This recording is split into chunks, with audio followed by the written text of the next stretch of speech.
இயேசுவில் பிரியமான சகோதர சகோதரிகளே, ஒரு அரசன் ஒருவன் தெரு வீதியிலே தனது அமைச்சரோடு நடந்து சென்றான். அப்பொழுது வழியிலே ஒரு குழந்தையை கண்டான். அந்த குழந்தை அழுது கொண்டே இருந்தது. ஒரு சிறுமி அழுது கொண்டே இருந்தார்.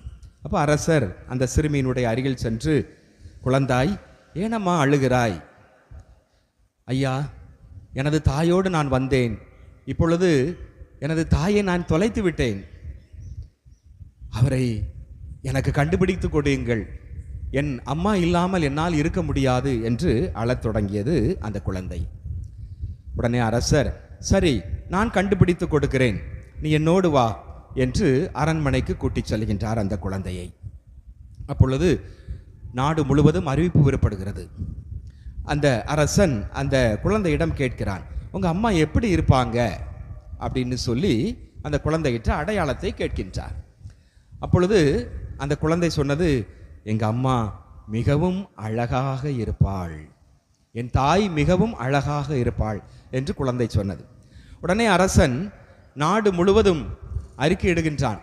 படை வீரர்கள் அனுப்பி, டேய் கொண்டாங்கடா, என்ன நம்ம நாட்டில் இருக்கக்கூடிய அழகான தாய்மார்கள் எல்லாத்தையும் கொண்டு வாங்கடா அப்படின்னு சொல்லி வரிசையாக ஒவ்வொரு தாய்மார்களாக வரவழைக்கப்படுகிறார்கள்.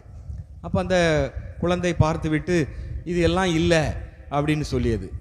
ஆஹா, என்னடா இது அப்படின்ட்டு அரசர் முழிச்சிட்டு இருக்கிறார்.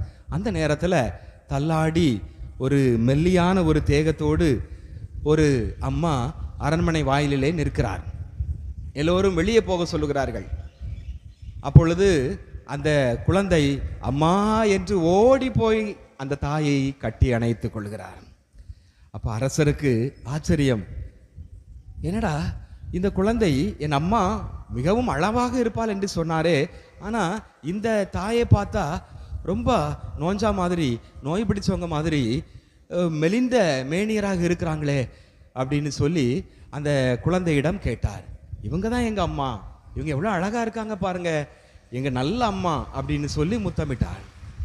அப்போ அந்த அரசர் புரிந்து கொண்டார், காக்கைக்கு தன் குஞ்சு பொன் குஞ்சியாக எப்படி இருக்கிறதோ, அது குழந்தை எப்படியாக இருந்தாலும் அந்த தாய்க்கு என் பிள்ளை பொன் போன்றவள், என் மகன் சிறந்தவள் என்று தாய் விட்டு கொடுக்க மாட்டாள். அதே போல பிள்ளையும் தனது தாய்க்கு மிகவும் சிறப்பானவள். அந்த தாய் எப்படி இருந்தாலும் எங்க தாய் தான் உயர்ந்தவள், என்னுடைய அம்மா தான் இந்த உலகத்திலே சிறந்த தாய் என்று ஒவ்வொரு குழந்தையும் நினைக்கிறது என்பதை இந்த நிகழ்வு நமக்கு அழகாக சுட்டி காட்டுகிறது. அன்புக்குரியவர்களே,